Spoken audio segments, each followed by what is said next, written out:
Amén, hermanos, Dios les bendiga. Quedamos el lunes pasado en este punto, ¿no? El Espíritu Santo en el Antiguo Testamento. Justamente por esto quiero hacer una reflexión antes de que entremos en el texto. Si me permiten, vamos a ir a unos textos en la palabra y vamos a estudiarlos un poquito para que nosotros mismos entendamos cómo es nuestra relación también con el Espíritu Santo y la obra que hace.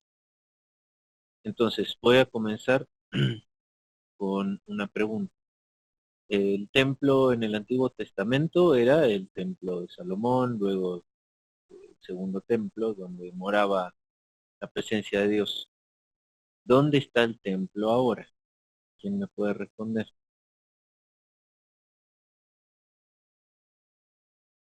Amén. En nuestro corazón somos templo del Espíritu Santo. La presencia de Dios está en cada uno de nosotros. O sea, somos templos vivientes que caminamos y respiramos, ¿sí? Así que somos directamente comparables con el texto del Antiguo Testamento. Esto, Julie, si tú estás presente, ayer hablamos un poquito de esto, pero hoy lo quiero reforzar con otro grupo de gente que no nos escuchó el día de ayer. Sí, Y quiero que abramos nuestras Biblias, todos. Vamos a empezar por Esdras, ¿no es cierto? O sea, lo que nosotros tenemos que analizar mucho en nuestra vida es cómo es nuestra relación con el Espíritu Santo. Nuestra relación con el Espíritu Santo es directa a cómo era la relación de los israelitas con el templo en el Antiguo Testamento. Justamente lo que vamos a estudiar y vamos a empezar a estudiar el Espíritu Santo en el Antiguo Testamento. Bueno, así como se relacionaban los israelitas, los judíos con el templo, nosotros nos relacionamos con el Espíritu Santo ahorita. Entonces vamos a estudiar un poquito estos pasajes, lo que pasó cuando debían construir el segundo templo, cuando volvieron de estar en cautiverio en Babilonia. ¿Por qué volvieron? ¿Por qué Dios los mandó? ¿Y qué es lo que hicieron? Y vamos a compararlos con nuestra relación y nuestra vida con el Espíritu Santo. ¿Cuál es la obra principal en nuestra vida del Espíritu Santo? A ver, ¿quién me puede responder?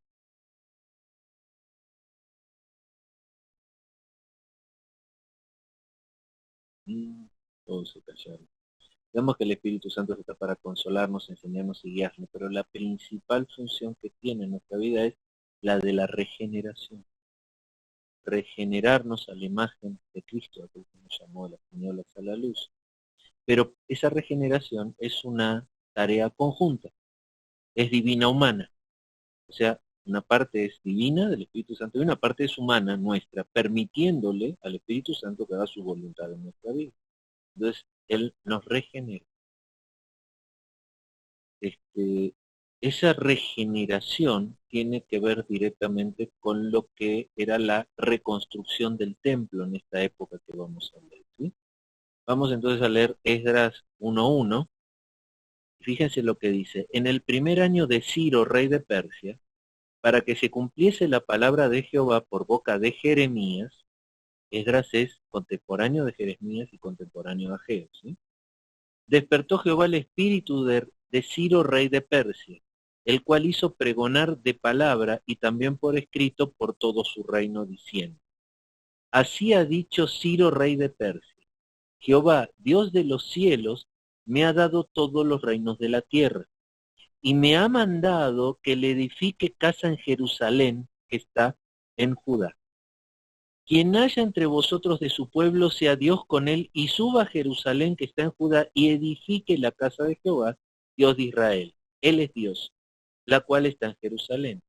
Y a todo el que haya quedado en cualquier lugar donde more, ayúdenle los hombres de su lugar con plata, oro, bienes y ganados, además de ofrendas voluntarias para la casa de Dios, la cual está en Jerusalén. Amén. Fíjense, esto que estamos leyendo sucede en el año 536 antes de Cristo. Está muy bien fechado porque dice en el primer año de Ciro, rey de Persia, ¿sí? O sea, año 536 antes de Cristo. Amén.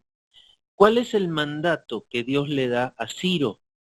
Fíjense, un inconverso, alguien que no conoce a Dios, se somete a la voluntad de Dios, a lo que Dios le manda, ¿no es cierto? Y dice, fíjense en el 2, dice, me ha mandado que edifique casa en Jerusalén. O sea, le manda a que vaya a reedificar el templo, que mande a los israelitas judíos a reedificar el templo. ¿Bien? Ahí también va a entrar Nehemías en la reconstrucción de las murallas. Entonces, en este año, 2 años después de esto, en el 534, ya están de nuevo en su tierra, ya construyeron las murallas y construyeron la base y el altar del templo. Nada más, base y altar. ¿Amén? Entonces, 534. Ahora vamos a ver qué pasó, cómo fue la dedicación de la construcción del templo, que era el mandato principal de Dios, y lo vamos a comparar con la construcción de nuestro templo. O sea, cómo va la tarea de regeneración del Espíritu Santo en nuestra vida y cuáles pudieran ser las consecuencias de que nosotros no estemos obedeciendo a Dios, que no estemos construyendo nuestro templo. Entonces ahora vamos a ir a Ageo 1. ¿Me van siguiendo en sus Biblias? Yo igualmente la estoy poniendo en pantalla, pero ¿me van siguiendo? Sí. Amén. Dice, en el año segundo del rey Darío, en el mes sexto, en el primer día del mes, vino palabra de Jehová por medio del profeta Ageo a Zorobabel, hijo de Salatiel, gobernador de Judá, y Josué, hijo de Josadac, sumo sacerdote.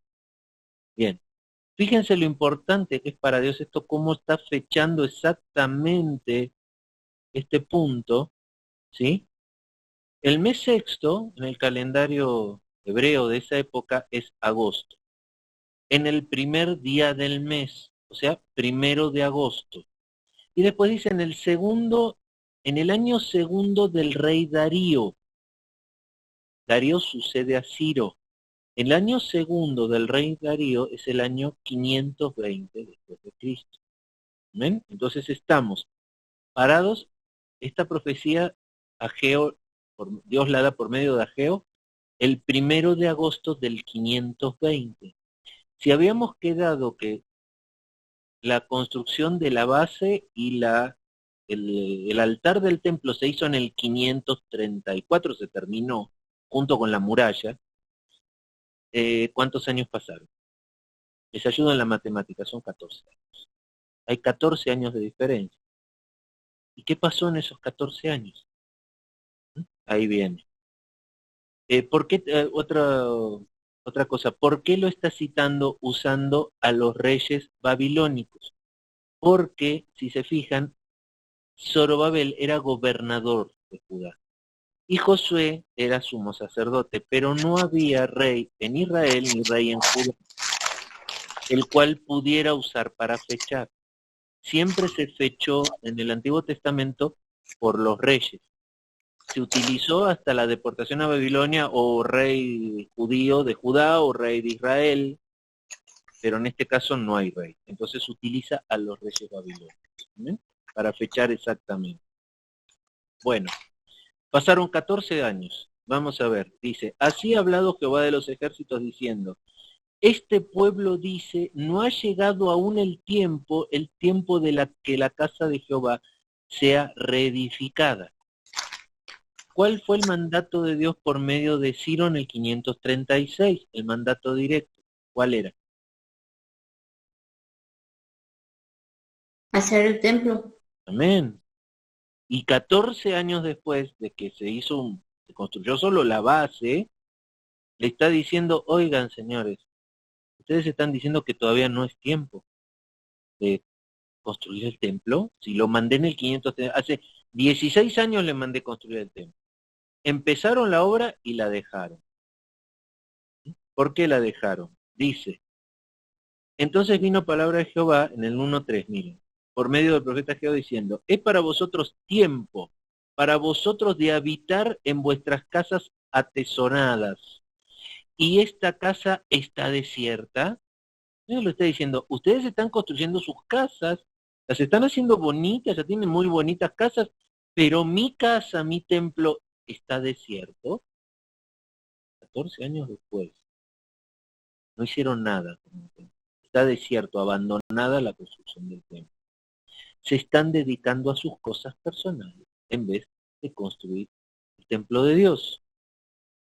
¿Bien? Y miren entonces lo que los manda en el 1.5.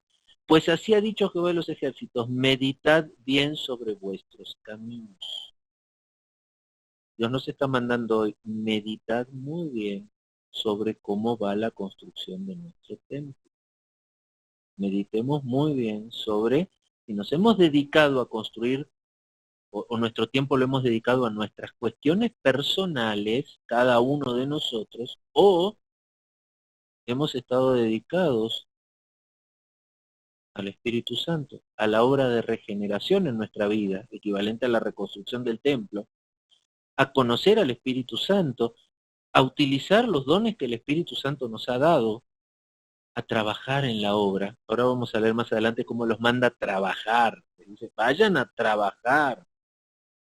O hemos dedicado el tiempo para atesorar para nosotros mismos, para dedicarnos a nuestros proyectos y cuestiones personales. Porque aquí lo que está diciendo es, ¿y cuántos años han pasado de que hemos conocido al Señor?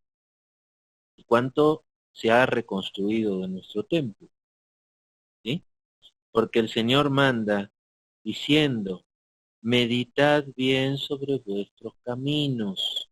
¿Por qué? ¿Qué pasaba? ¿Por qué meditad bien sobre vuestros caminos? Y ahora les dice, Ageo 1.6, sembráis mucho y recogéis poco, coméis y no os saciáis, bebéis y no quedáis satisfechos, os vestís y no os calentáis, y el que trabaja a jornal recibe su jornal en saco roto.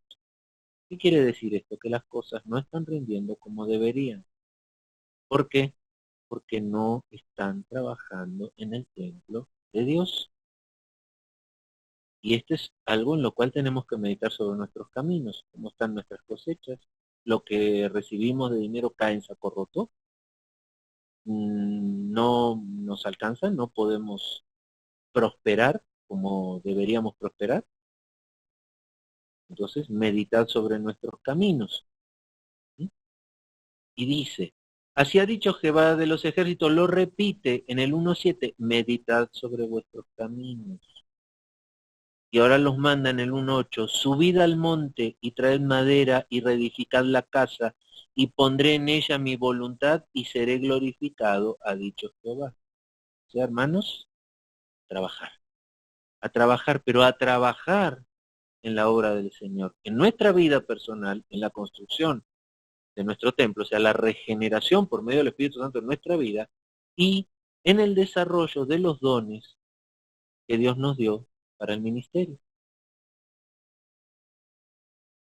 ¿Amén? Porque si no lo hacemos, nuestra relación con el Espíritu Santo no está bien.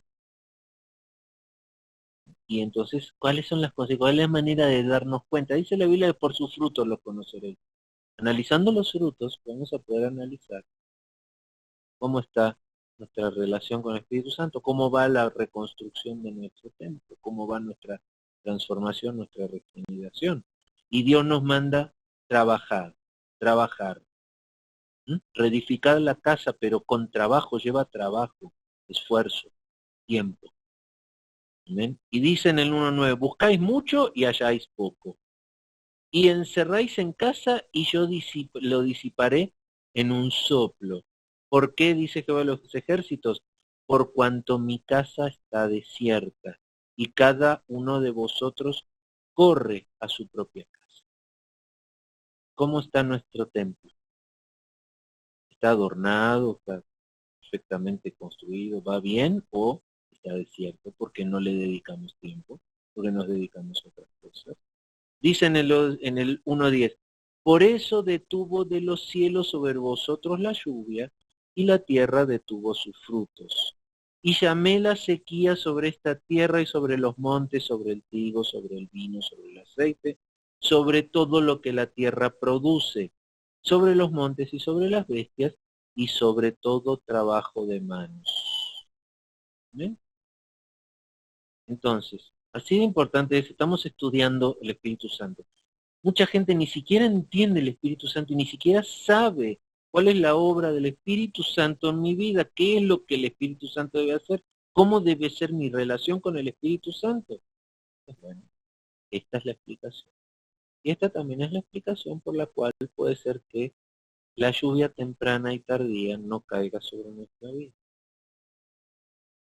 ¿Por qué? Porque así de importante es nuestra relación con el Espíritu Santo. Así de importante es la construcción de nuestro templo, que se basa en la obra de regeneración y además se basa en nuestros ministerios.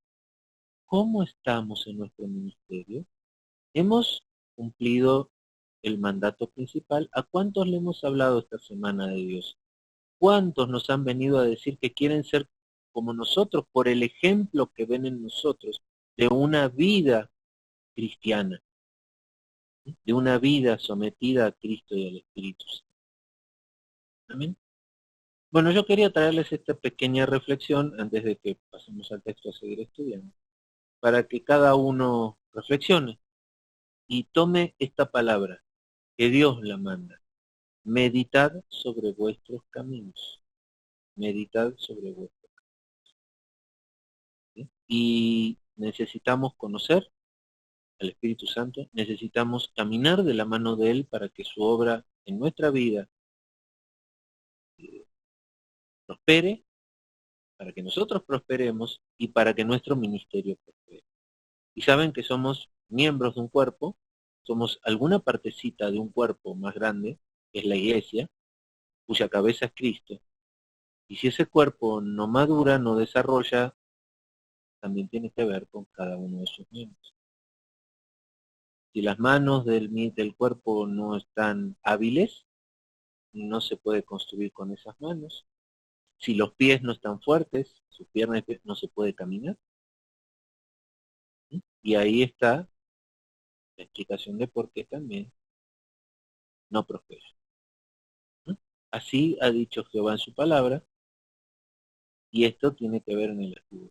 Amén. No sé si alguna pregunta o volvemos al texto.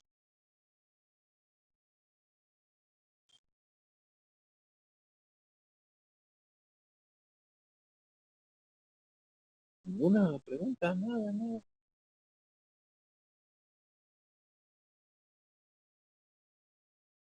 ¿Cuánto silencio? Están meditando sobre sus caminos.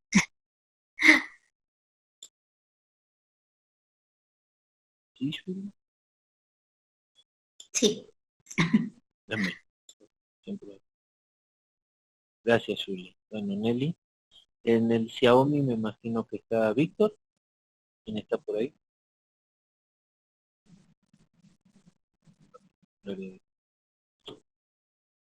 Bueno, continuamos entonces, ¿les parece? Volvemos al texto, si eso se entendió bien. A ver, aquí hay un... Nelly. Aquí estoy, pastor, buenas noches. Hola, Víctor, yo te bendiga, me imaginé que eras tú. Sí, que estaba yo lejito del, estoy escuchando, pero estaba yo lejito del teléfono. Perdón. No, gloria a Dios, qué bueno. Gloria a Dios. Amén. Entonces seguimos, volvemos al texto. Perdón, pero quería hacer esa llamada, para que nos pongamos afiladitos, ¿no? En nuestra vida personal y en el ministerio, en la obra. Entonces volvemos al texto donde quedamos, punto 5, el Espíritu Santo en el Antiguo Testamento. Dice aquí el autor que es interesante. Punto 1, en otras religiones no existe una doctrina del Espíritu Santo. ¿Sí? Le encontramos ya en los primeros versículos del Antiguo Testamento, sin más explicaciones o introducción alguna. 23 libros del Antiguo Testamento le mencionan al Espíritu de Dios, al Espíritu Santo. Todos los libros del Nuevo Testamento, salvo Filemón y 12:3 de Juan, le mencionan. Solamente de 2 libros del Antiguo Testamento podríamos juntar prácticamente casi toda la doctrina del Espíritu Santo. El Espíritu de Dios mencionado en el Antiguo Testamento no es distinto del Espíritu Santo en el Nuevo Testamento. Sin embargo, tenemos una revelación progresiva en la Biblia en cuanto a su persona, cada vez más clara y sobre todo en el Nuevo Testamento. dice, el Espíritu Santo estaba operando sobre todo en 3 ámbitos. En el mundo general, en el pueblo de Israel del Antiguo Testamento y en personas individuales. ¿Amén? Miren, aquí les quiero hacer una reflexión. Porque dice que en otras religiones no existe una doctrina del Espíritu Santo. Yo les pregunto a ustedes, ¿cuántas religiones creen que hay?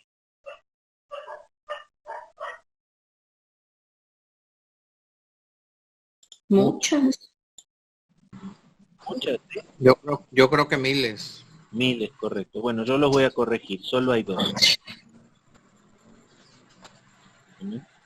Porque todas están basadas en algo. Fíjense, se van a dar cuenta enseguida. Unas están basadas en obras y otras en la gracia. ¿Sí? Y yo diría que en obras hay mucho, porque está escondido en el fondo que la salvación, que las bendiciones son por obras. De ahí se desprenden miles, pero todas se basan en lo mismo, en obras. ¿Conocen religiones que están basadas en obras? Y cuidado, puedo mencionar también reformados que pertenecen a esta línea de pensamiento. ¿Amén? ¿Sí? Sí. Y después por gracia, que son los que creemos que Dios ya cumplió todo en su sacrificio en la cruz, y que estamos aquí y recibimos el regalo de la salvación por gracia. Y por gracia y por el regalo del Espíritu Santo vienen las obras en él. Pero todas las demás piensan que es por obras, que algo tiene que hacer el hombre para ganar la gracia de Dios, lo cual hace insuficiente el sacrificio de Cristo en la cruz. Y esas son las 2, no hay más. Por gracia o por obras. Esto ténganlo bien presente y van a poder identificar rápidamente cuáles tienen sana doctrina y cuáles no. Porque muchas veces se manipula el tema de las obras para ganar el trabajo o la voluntad o el dinero de los miembros de la comunidad. ¿Sí me explico? ¿Sí lo llegan a entender? ¿O les trae dudas? No, sí está bien. No. Claro. Pues con eso se van a dar cuenta enseguida dónde hay sana doctrina y dónde no. Donde depende las obras, no hay sana doctrina. La sana doctrina es por gracia. Amén. Gloria a Dios. Bueno, quería hacer esa aclaración porque, y fíjense, en las doctrinas que es por gracia, ahí existe el Espíritu Santo. En cambio, las que son por obras, hay manipulación del Espíritu Santo o intento de manipulación del Espíritu Santo. Si tú traes tu dinero, se va a prosperar a 100 por 1. Eso son obras. No es gracia. Si tú trabajas en la iglesia 7 días, Dios te va a bendecir. Eso es obra, no es gracia. Ahora, si has creído que Cristo, el sacrificio de Cristo en la cruz es suficiente y Él te dio el Espíritu Santo, dones para trabajar en la obra, y tú por amor a Él trabajas en la obra, eso es por gracia. Son las obras de gracia. Amén. Gloria a Dios. Bueno, si se entendió, es un punto neurálgico, ¿no? De entender dónde puede haber un desvío en la doctrina. Y por qué muchas doctrinas no tienen el Espíritu Santo. Si Dios me regaló el Espíritu Santo y yo no tengo que hacer nada para recibirlo, si yo creo que tengo que hacer algo para recibirlo, para poder darlo, como le pasó a Simón, en el pecado de Simonía, que quiso comprar el don de imponer las manos y que la gente reciba el Espíritu Santo, esas obras, piensa en obras, no piensa en gracia. Amén. Punto A. El Espíritu Santo está obrando en el mundo. ¿Cuántos los creen? Amén. ¿Se imaginan que si está mal este mundo, si no tuviera el Espíritu Santo, lo que va a ser la gran tribulación, en esos 7 años cuando el Espíritu Santo no esté, Si está el hombre ahora como está y el Espíritu Santo es lo único que hay en este momento en el mundo para frenar la obra satánica del diablo y del hombre, híjole, no me quiero pensar lo que va a hacer. Dice, el Espíritu Santo está obrando en el mundo. Dice, en la creación del mundo y de las personas que viven en él, obró el Espíritu Santo. En Génesis 1:2 dice que el Espíritu Santo se movía sobre la faz de las aguas. Estaba obrando, estaba buscando, el Espíritu Santo la obra. En Job 33:4 dice, el Espíritu de Dios es el autor de la vida humana. Le dejo para que lean luego los versículos, no quiero leer uno por uno porque llevaría mucho tiempo, ¿sí? Isaías 40:12, Él hizo todo con entendimiento y sabiduría. Vamos a leerlo rápido, Isaías 40:12, para leer algunos de estos textos.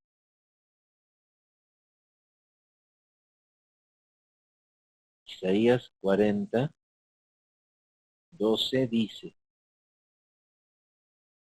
¿quién midió las aguas con el hueco de su mano, los cielos con su palmo, con 3 dedos juntó el polvo de la tierra y pesó los montes, con balanza y con pesas los collados?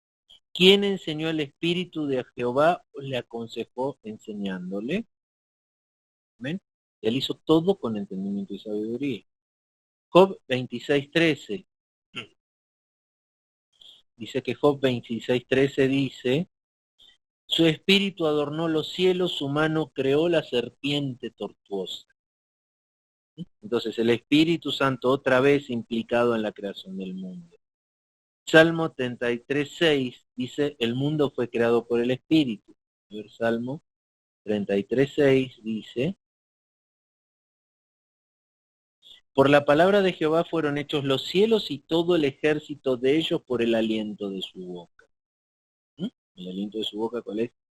Saben que la palabra Espíritu Santo, la traducción correcta de esa palabra del hebreo es soplo, aliento de vida. Estamos representados muchas veces el Espíritu Santo en el Antiguo Testamento. Amén.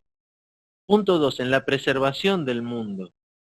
En el Salmo 104:30 dice,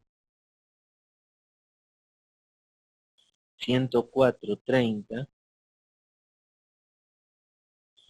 dice, envía tu espíritu, son creados y renuevas la faz de la tierra. Miren, no sé si sabes que este planeta tiene lo que llaman capas tectónicas, ¿sí? Que se van una sobre otra, se van metiendo abajo, se van derritiendo la piedra y se va renovando la corteza terrestre. Por eso los continentes se separan, que se va renovando. Los científicos ya están especulando que el planeta Marte murió porque justamente no tiene esas capas tectónicas y no renueva su corteza. Y por eso en algún tiempo tuvo agua, tuvo oxígeno, tuvo atmósfera y hoy ya no la tiene. ¿Amén? Lo mismo pasa, por ejemplo, con la Luna. No tiene capas tectónicas, no se mueve su corteza y no tiene atmósfera.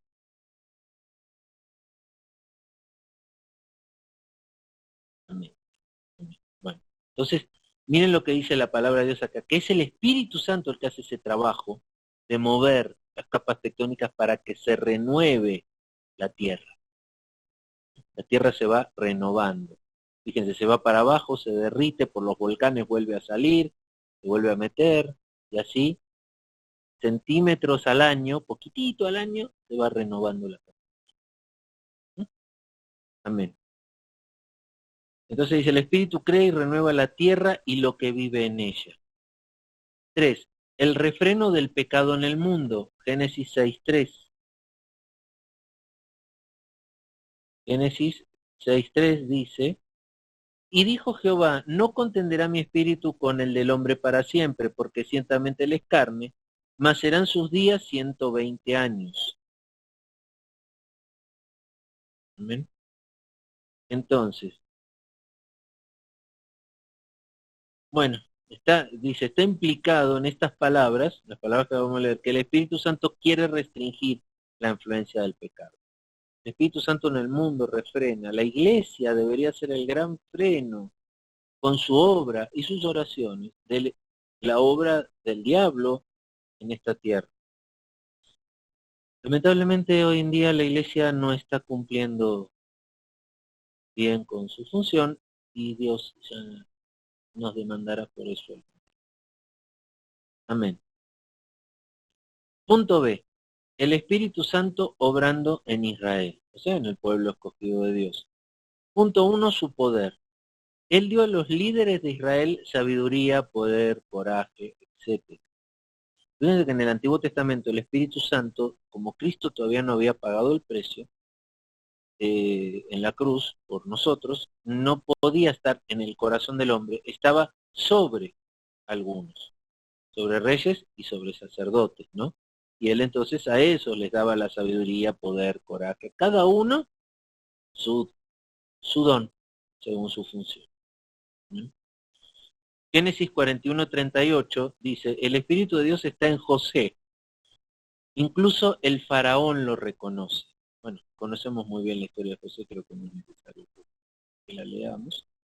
En Éxodo 31:3, Bezalel fue llenado con el Espíritu Santo que le dio sabiduría e inteligencia en la obra de la construcción del tabernáculo. En Éxodo 35:31 es lo mismo de lo que se lee arriba. En Números 27:18, el Espíritu de Dios estaba también, no en Josué, estaba sobre José, con Josué, no en Josué. Jueces 3:10, el Espíritu Santo vino sobre Otoniel, ven, aquí está bien, viene sobre los profetas. Jueces 3:10, el Espíritu Santo vino sobre Otoniel. Jueces 6:34, el Espíritu Santo vino sobre Gedeón. Jueces 11:29, el Espíritu Santo vino sobre Jefté. Jueces 13:25, el Espíritu Santo se manifestó en Sansón. Jueces 14:6, el Espíritu Santo vino sobre Sansón. Primera de Samuel 10:9-10, el Espíritu Santo vino sobre Saúl y él profetizó. Primera de Samuel 16:13, el Espíritu Santo vino sobre David. Salmo 51:11, David tenía el Espíritu Santo. Daniel 4:8, 5:11, 14 y 6:3. Según Nabucodonosor, el Espíritu de los dioses mora en Daniel. Fíjese lo importante del Antiguo Testamento. ¿Cómo debería cumplirse en el Nuevo Testamento? Y tiene que ver con lo que hablamos inicialmente. Quiero llamarlos a reflexión con esto. Todos reconocieron, los que trabajaron con José, que el Espíritu de Dios estaba en él. Todos los que estuvieron con David reconocieron que el Espíritu de Dios estaba con él. Todos los que estuvieron con Moisés reconocieron que el Espíritu de Dios estaba con Moisés. Todos reconocieron, y por eso persiguieron a Daniel, ¿no? Que el Espíritu de Dios estaba sobre Daniel. Y así hizo con Isaías, o sea, podemos hablar de todos los profetas. Todos reconocían que el Espíritu de Dios estaba sobre ellos. Ahora viene la pregunta personal. ¿La gente reconoce que el Espíritu de Dios está en nosotros? ¿Ha venido alguien a decirte, reconozco que el Espíritu de Dios está en ti? No. Si pasó, gloria al Señor. Quiere decir que está lleno del Espíritu Santo y que los demás no pueden negar que Dios está contigo. Como pasó con estos personajes del Antiguo Testamento, ¿sí? Y cuidado, en el Nuevo Testamento pasó con todos los profetas, con todos los, con todos los apóstoles, con Juan, con Pedro, hasta con Santiago, con Pablo, con Lucas, reconocían que Dios estaba con ellos. ¿Reconocen los que nos ven que Dios está con nosotros? Esa es una clara señal de cómo va la construcción de nuestro templo, la reconstrucción de nuestro templo, nuestra regeneración. No hemos sido regenerados lo suficiente para que todo el que nos vea reconozca que Dios está con nosotros. Meditad sobre vuestros caminos, meditad sobre vuestros caminos. meditar. Amén. Seguimos. Punto 2. La voz profética. Era el don más importante de la teocracia de Israel. Dios hablando a su pueblo. Isaías, Jeremías y muchos más. Leímos hoy a Ageo, Esther, podemos leer Esdras, Nehemías, podemos leer muchísimos. Aquí da algunos ejemplos. Por ejemplo, Nehemías 9, 20, 30. Dios enseñó al pueblo por su espíritu por medio de los profetas. Zacarías 7:12, Dios quiere hablar a su pueblo por su espíritu a los profetas para que a su vez hablen al pueblo. Esta lista, si hubiera dedicado el autor a poner todos los ejemplos que hay en la Biblia, bueno, hubiera ocupado varias cuartillas. Solo puso 2. Punto 3. El Mesías. Los profetas hablan del hecho de que el Mesías venidero tendrá el Espíritu Santo. Isaías 11, 1 al 5, expresa varias características del ministerio del Espíritu Santo. Vamos a leerlo. Entonces, Isaías, todos a sus Biblias. Isaías 11, del 1 al 5 dice, saldrá una vara del tronco de Isaí y un vástago retoñará de sus raíces. Y reposará sobre él el Espíritu de Jehová, Espíritu de sabiduría y de inteligencia, Espíritu de consejo y de poder, Espíritu de conocimiento y de temor de Jehová. ¿Tememos a Dios? Es una de las señales de cómo está nuestra reconstrucción del templo.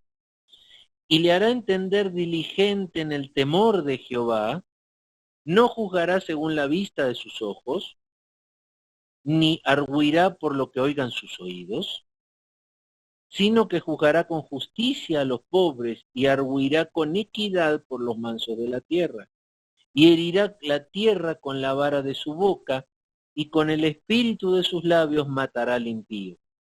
Y será la justicia cinto de sus lomos, y la fidelidad ceñidora de su cintura.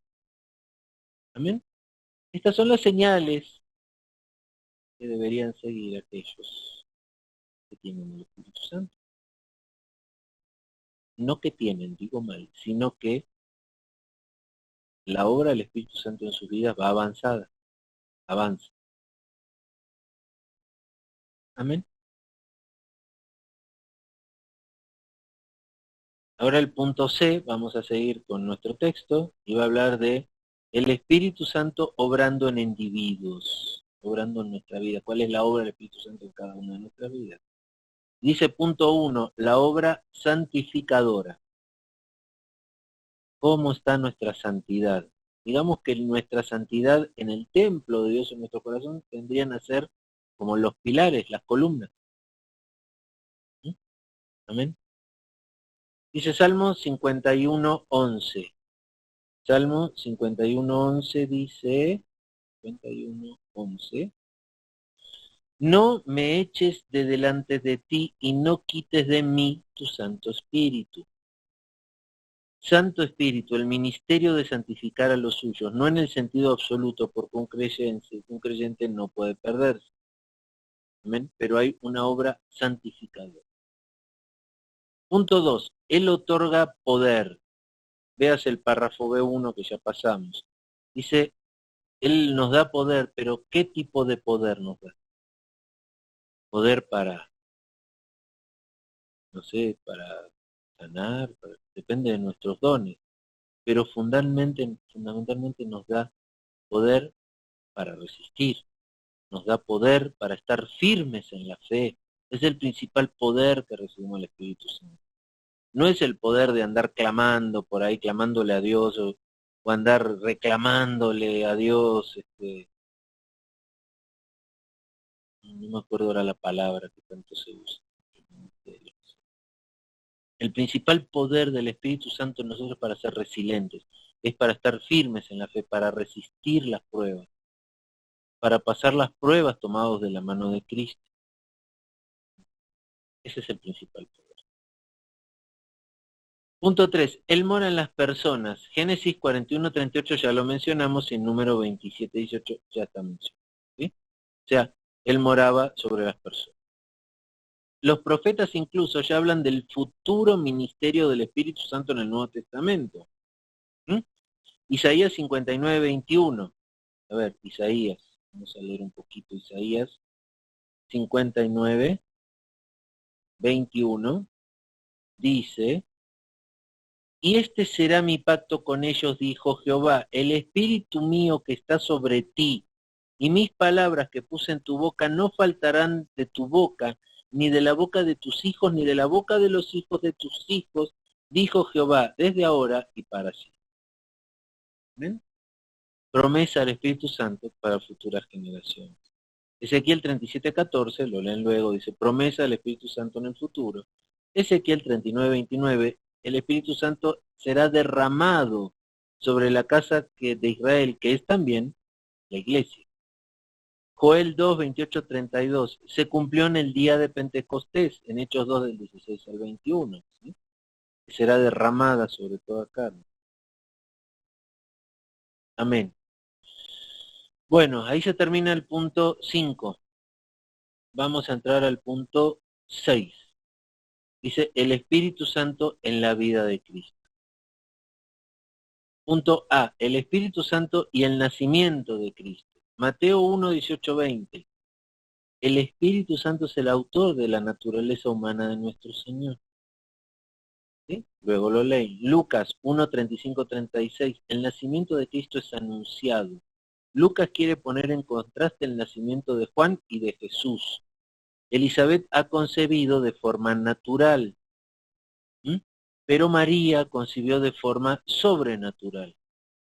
¿Sí? Dice que el Espíritu Santo vendrá sobre María. ¿Sí?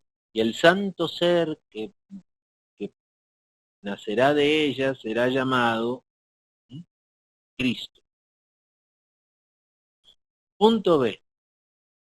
El Espíritu Santo y el bautismo de Cristo.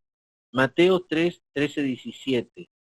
El símbolo del Espíritu Santo se manifiesta con forma de paloma, no igual a una paloma, con forma de paloma.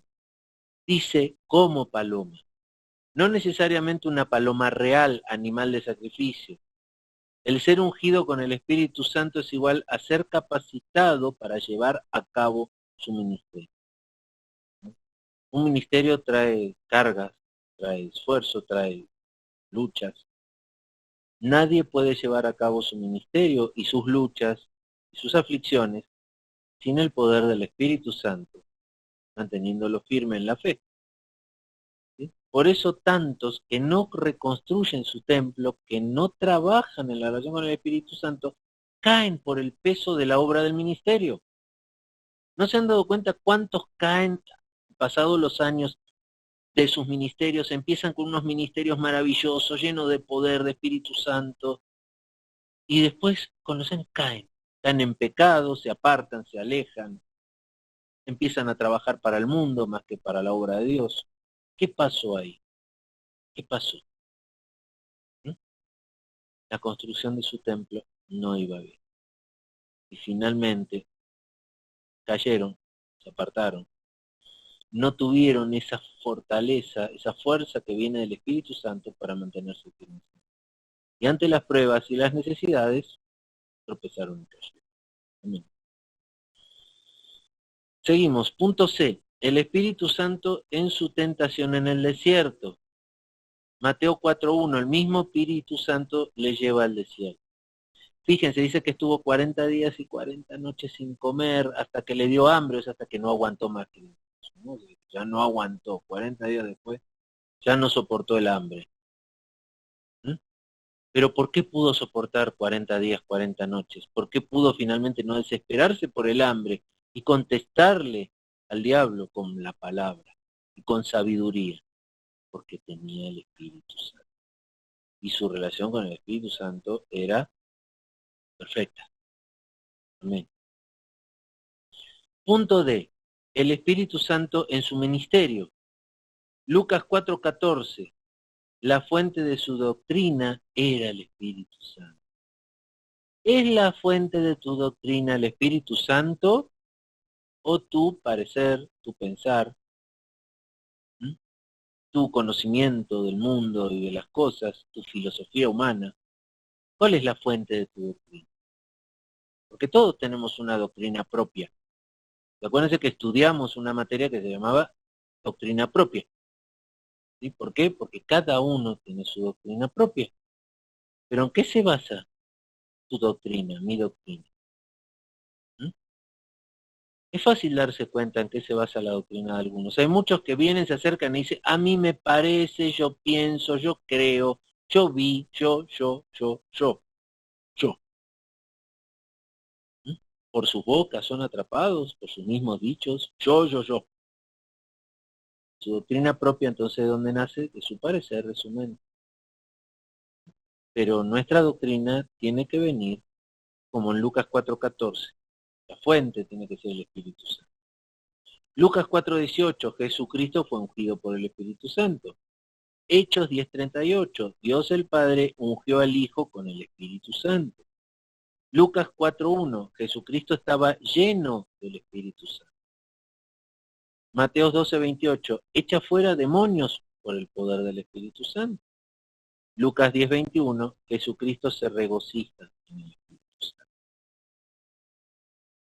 Punto E, el Espíritu Santo en su muerte, Hebreos 9:14, mediante el Espíritu Santo Cristo se ofreció por nosotros. Vamos a leerlo, Hebreos, el finalito de la Biblia, justo antes de Santiago. Hebreos 9:14 dice,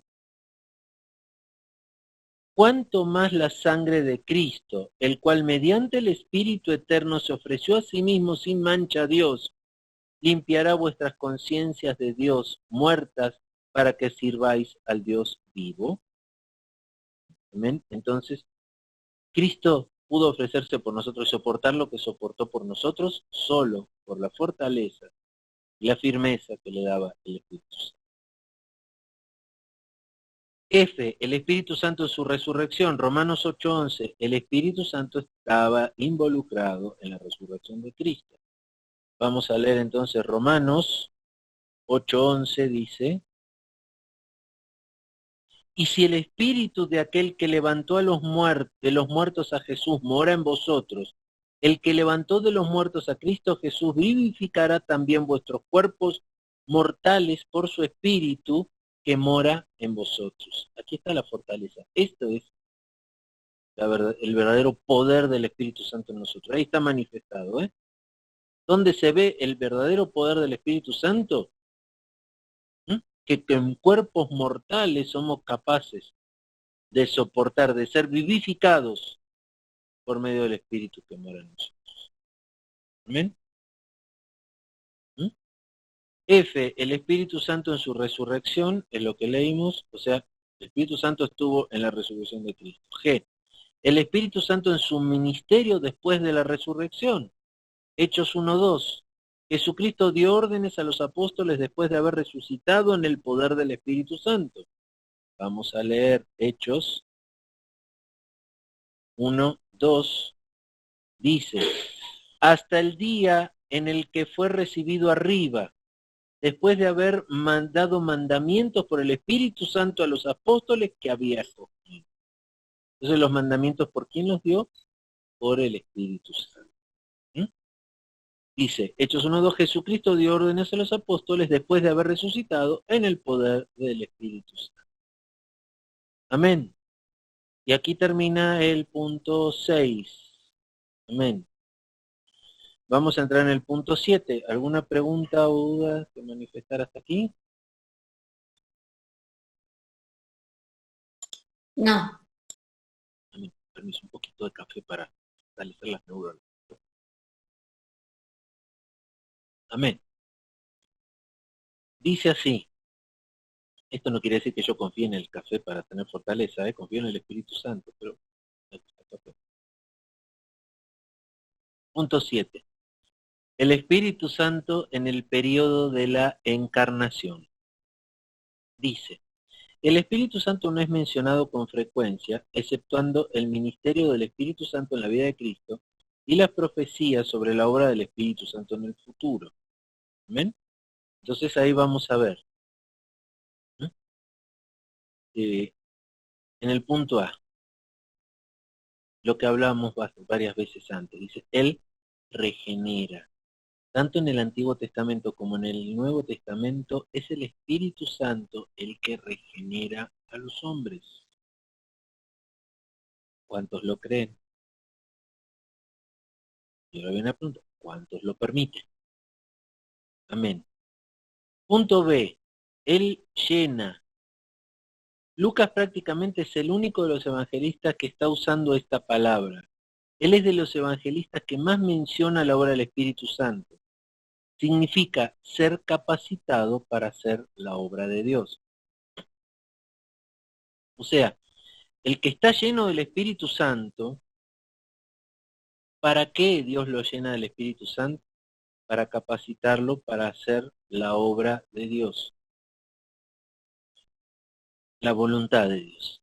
Amén. Y dice, Lucas 1:15, ya desde el vientre de su madre, Juan será lleno del Espíritu Santo. ¿Ven? Lucas 1:67, Zacarías fue lleno del Espíritu Santo y profetizó en su ministerio de sacerdote. ¿Amén? Perfecto. Ahora vamos a en punto C. Él enseña y ayuda. Lucas 12:12, lo voy a leer, Lucas 12:12, dice, porque el Espíritu Santo se enseñará en la misma hora lo que debáis decir. Entonces se refiere a que Él nos va a enseñar y nos va a tener preparados para las pruebas, para las persecuciones. Yo no me quiero basar solo en las persecuciones. Nos va a mantener firmes en la fe. Estamos aferrados a Él. Nuestra relación con Él está bien. No importa lo que venga, no importa lo que pase, no importa la persecución, la angustia, la necesidad. ¿Quién nos apartará del amor de Cristo? ¿Quién o qué nos apartará del amor de Cristo si estamos firmes en el Espíritu Santo? Pasamos al punto D. Él guía. Lucas 2:27. Simeón fue guiado por el Espíritu Santo a ir al templo. Simeón fue al templo para conocer a Cristo a sus 8 días de nacido, cuando fue llevado para ser circuncidado.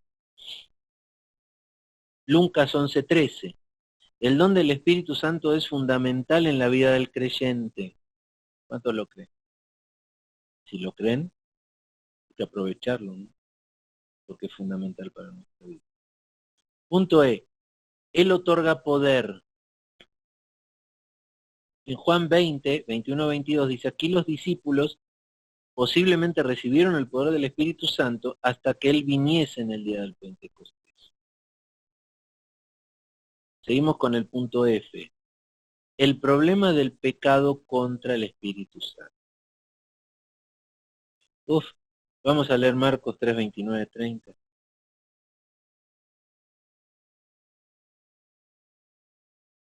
Del 29 al 30. Dice, de cierto os digo que todos los pecados serán perdonados a los hijos de los hombres y la blasfemia, cualquiera que sea. Pero cualquiera que blasfeme contra el Espíritu Santo no tiene jamás perdón, sino que es reo de juicio eterno, porque ellos habían dicho, tiene espíritu inmundo. Amén. Dice que no es ningún pecado moral. Los fariseos eran casi perfectos en esta área. Jesucristo conocía los pensamientos de los fariseos, sabía que le rechazaron conscientemente, sabía que Jesucristo cumplió los requisitos del Mesías, Isaías 61:1-2. Los fariseos rechazaron al rey y a su reino, diciendo que él no era el Mesías, sino un apóstol de Satanás. Fíjense aquí el paralelo con lo que vimos al principio de la profecía de Ageo. Ellos decían, no es tiempo de construir el templo. ¿Qué diferencia hay con decir, ese Cristo no es el Mesías? No dice aquí que ya no hay más esperanza para los fariseos y que personalmente ya han cometido este pecado. Pero si persistiesen en su rebelión, sí lo cometerían. Aquel está en peligro de pecar contra el Espíritu Santo, quien fue testigo de su obra y entendió el camino de la salvación, y que al mismo tiempo rechaza conscientemente esta verdad. ¿Por qué es imperdonable este pecado? Esto es muy importante lo que está diciendo en este texto, por favor, medítenlo, léanlo con despacito, ¿no? ¿Quién peca contra el Espíritu Santo? Dice, el que fue testigo de su obra, el que entendió el camino de la salvación, o sea, que conoce al Espíritu Santo, conoce la obra regeneradora, conoce, pero lo rechaza conscientemente lo rechaza. Y ahora pregunta, ¿por qué es imperdonable ese pecado? Dice, porque da evidencia de una actitud permanente de rebeldía constante contra Dios. Hay un ministerio divino para cerrar corazones. Mateo 13, 14, 15 habla de ello, Isaías 63, 10. Ejemplo, Faraón, Herodes, Lucas 23, 8, 9. Y si alguien pregunta, ¿lo he cometido yo? Dice, no lo ha cometido porque una persona que se pone esta pregunta es todavía consciente de la voz del Espíritu Santo. Es importante esto, ¿no? Mira. ¿Cómo resumo yo de manera personal para que entiendan cuál es la blasfemia contra el Espíritu Santo? ¿Cuál es ese pecado imperdonable? A ver, lo voy a tratar de resumir en pocas palabras. Y estoy parado sobre lo que dice aquí, ¿eh? Alguien que ha conocido el camino, que ha conocido la obra del Espíritu Santo, que ha conocido a Dios, que ha recibido el Espíritu Santo, que de pleno conocimiento, conociendo la obra de Cristo, la obra redentora de Cristo, habiéndola recibido, habiendo conocido a Dios, haga lo siguiente. Acuérdense que el único autoridad que Dios nos dio de alguna manera es el libre albedrío. Entonces, ¿qué pasa si yo, de pleno conocimiento, conociendo a Dios, conociendo el Espíritu Santo, que está en mi vida, que soy salvo, que está obrando en mi vida y demás, por algún motivo, o sea, algo que pasa en la vida de demás, yo decido decirle al Espíritu Santo, quiero que te vayas de mi vida? ¿Qué pasa? Por el libre albedrío que tengo, el Espíritu Santo no tendría otra alternativa que ese. Esa es la blasfemia del Espíritu Santo. Ese es el pecado imperdonable. No quiero entrar en discusión de si la salvación se pierde o no se pierde, o si la tuvo o nunca la tuvo. Pero estamos hablando que alguien que conoce a Dios, que conoció el camino, puede decirle al Espíritu Santo, te vas de mi vida, ya no te quiero en mi vida. Y por el poder, por así decirlo, por la autoridad del libre albedrío, el Espíritu Santo debería obedecer, tendría que. Esto hay que hacerlo de plena conciencia, pleno conocimiento. Entraríamos en una discusión que aquel que conoce y ama a Dios nunca lo podría hacer, obviamente, pero por ahí puede haber un loco perdido que lo haga. Bueno, esa es la blasfemia. ¿Y por qué? Es imperdonable. Porque el sacrificio de Cristo fue una vez y para siempre. Si nosotros, habiendo recibido la gracia de Dios, la salvación de Dios, decidimos rechazarla, ya no hay un segundo sacrificio para poder recuperarla. Porque Cristo murió en la cruz una vez y para siempre, y no podemos hacer indigno ese sacrificio de una vez, habiendo dicho, quiero perder la salvación, el Espíritu Santo se vaya de mi vida, poder decir, ah, no, me arrepentí, ahora quiero que vuelva, porque no hay un segundo sacrificio. Así lo explica la Biblia. ¿Amén? Entonces, ¿cuál es la blasfemia del Espíritu Santo? Es que alguno de nosotros, de pleno conocimiento, conociendo el Espíritu Santo que está en nuestra vida, que somos salvos, conocimos a Dios, estudiamos su palabra, conocemos su obra, decirle, de pleno conocimiento con nuestro corazón, te vas de mi vida. Se tiene que ir y no hay vuelta. Amén. Es un punto importante el que estamos hablando. ¿Se entendió bien? ¿Sí lo anotaron en las tablas de su corazón? Sí. Ok. Hay que sostener a los débiles. Es que yo creo que el que más pudiera cometer un pecado de este tipo es alguien más débil en la fe. Que tuviera, yo conozco muchos que parecían muy firmes en la fe, cumplían con los mandatos, querían en su vida cumplir con, pero en un momento les pasó en su vida algo que ellos mismos rechazaban en el pasado, pero cuando les tocó personalmente, y ya no les gustó y se apartaron, se alejaron. Por lo mismo que ellos criticaban, cuando les tocó a ellos se alejaron. Entonces, fortalezcámonos en el Señor, en el poder de su fuerza, en el Espíritu Santo que mora en nosotros, para que nunca nosotros llegáramos a caer. Pase lo que pase, nunca llegáramos a caer en ese hoyo, porque no podemos volver a ser. Amén. Bueno, aquí se termina todo este capítulo, entraríamos en el 8, que es el Espíritu Santo en el periodo de los Hechos de los Apóstoles. Leemos un poquito, lo vamos a retomar de acá el próximo lunes, porque ya casi estamos unos 7 minutitos para nuestra hora, un poquito. Entonces lo vamos a mencionar un poquito por arriba, pero el próximo lunes vamos a partir de este punto, ¿sí? Que es el punto 8.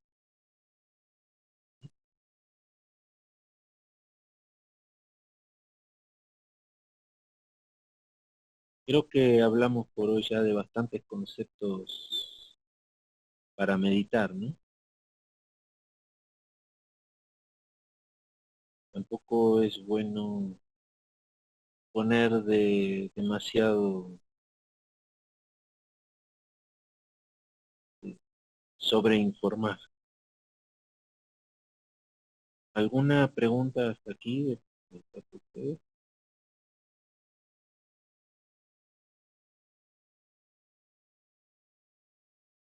¿No? No, nada. Dice. Vamos a leer un poquito para avanzar nomás, aprovechando el tiempo. Luego lo repasamos. Dice, en el libro Nuevo Testamento, que más menciona el Espíritu Santo, basta buscar en una concordancia los hechos del Espíritu Santo. El Espíritu Santo y el día del Pentecostés. Hubo 4 fiestas importantes de los judíos: panes sin levadura, Pascua, primeros frutos de la siega, de las semanas, de los primeros frutos, que es cuando se hace la siega del trigo. Dice, en el día de Pentecostés hicieron 2 panes con levadura que fueron ofrecidos a Dios. Simbolismo. 2 grupos de gente, judíos y gentiles, que llegan a ser uno. Hechos 2 nos relata el cumplimiento de esta fe. ¿Sí? Entonces, hay 4 fiestas importantes para los judíos, ¿no es cierto? Pero en Pentecostés ofrecieron esos panes sin levadura. Y después el punto B dice el Espíritu Santo y el periodo después del Pentecostés. Resto del libro de los Hechos hasta el día de hoy. De esto vamos a hablar a continuación. Ven lo importante que es lo que va a seguir aquí, que es el punto 9. El Espíritu Santo y la gracia común. ¿Y por qué quiero repasar este pedacito no el próximo lunes? Porque ven cómo engancha, diciendo de esto vamos a hablar a continuación. O sea que este punto 8 se engancha directamente con el punto. Así que vamos a comenzar con esto el próximo lunes, si les parece, y vamos a partir de este pequeño repasito para seguir con el punto. ¿Preguntas?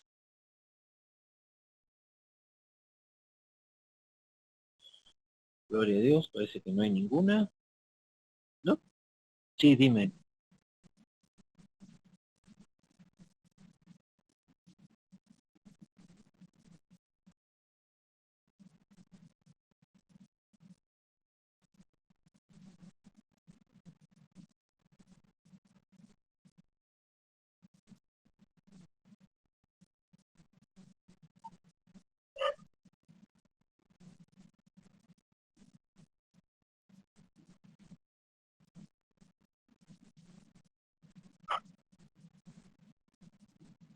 Amén. Fíjate lo que dice la palabra de Dios respecto a eso, a la oración. Dice que el Espíritu Santo intercede por nosotros con gemidos indecibles. O sea, Él está poniendo las palabras para hablarle al Padre y al Hijo. O sea, en las oraciones es el Espíritu Santo el que nos guía. Dice la palabra, lo leemos hace un ratito, que Él es el que nos dará que hablar si nos llevaran ante las autoridades. En ese momento Él nos dará que hablar. ¿Sí? Cuidado, eso no genera la doctrina de que no hay que estudiar la palabra porque entonces el Espíritu Santo nos dará. No. Si no hay en nosotros un acervo de palabra, el Espíritu Santo no tiene con qué trabajar en ese momento, ¿no? O sea, tenemos que nosotros hacer nuestra parte, pero el Espíritu Santo. Pero siempre el Espíritu Santo está intercediendo por nosotros, está poniéndonos las palabras para pedirle al Padre. Entonces, ¿está mal pedirle al Espíritu Santo? No, porque es sustancia con Cristo y con Dios, pero en realidad su función es morar en nosotros para ponernos la palabra, para interceder, para lo que nosotros no sabemos cómo pedir, Él lo pida, intercediendo por nosotros con gemidos indecibles.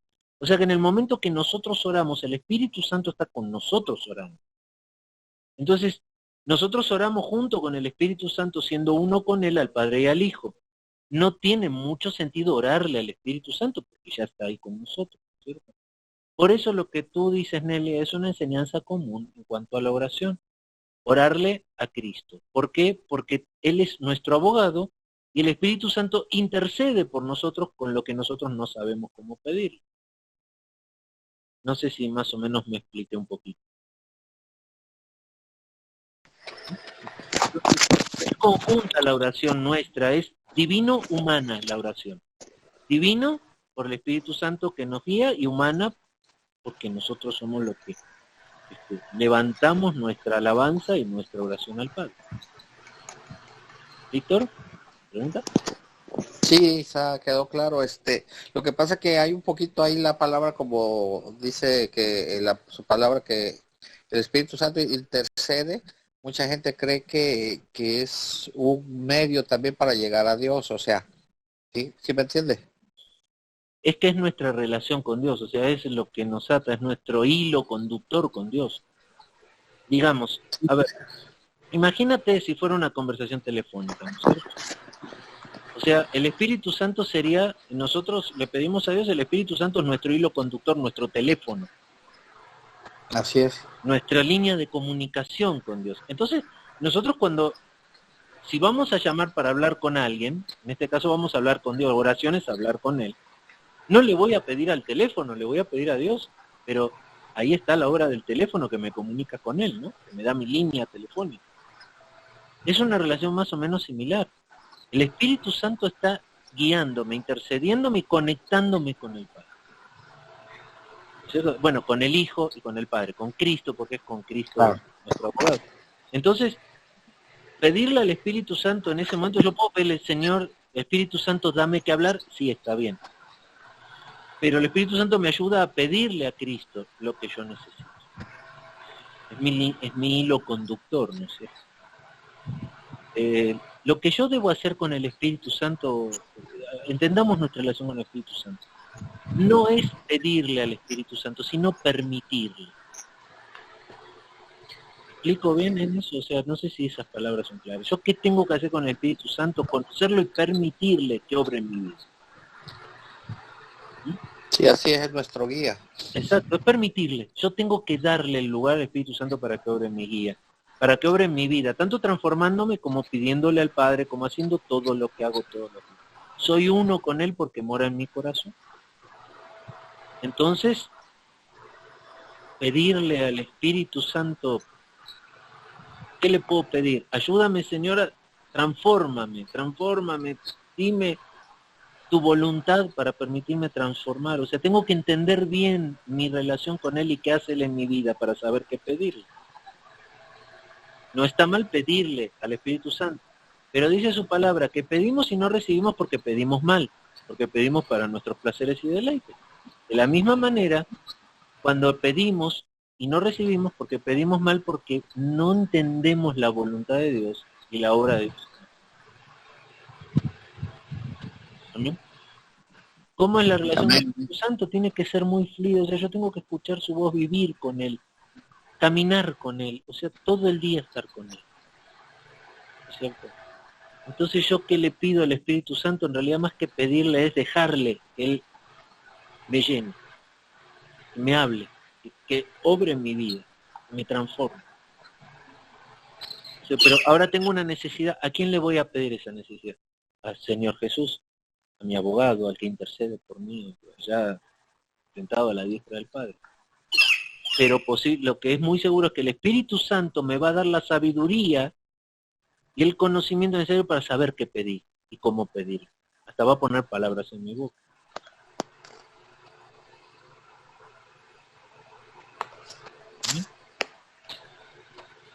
Amén, amén. Espero haber podido ser lo suficientemente claro. Es que estas son las cosas cuando entramos en lo sobrenatural, cuando entramos en los misterios de Dios, ¿no es cierto? Entonces, ¿cómo explicarlos? Sí, esa parte sí está clara, pastor, está clara lo que se le comentaba nada más por la palabra que dice, pero es que está claro, o sea, Amén. está claro que el Espíritu Santo Si lo tenemos claro, entonces vamos a caminar con el Espíritu de la mano, ¿no? Esa es la idea, tomarle su mano y caminar con él. Así es. Amén. Amén, gloria a Dios. Qué bueno, mis hermanos. Entonces, si me permiten, voy a parar la grabación. Vamos a guardar.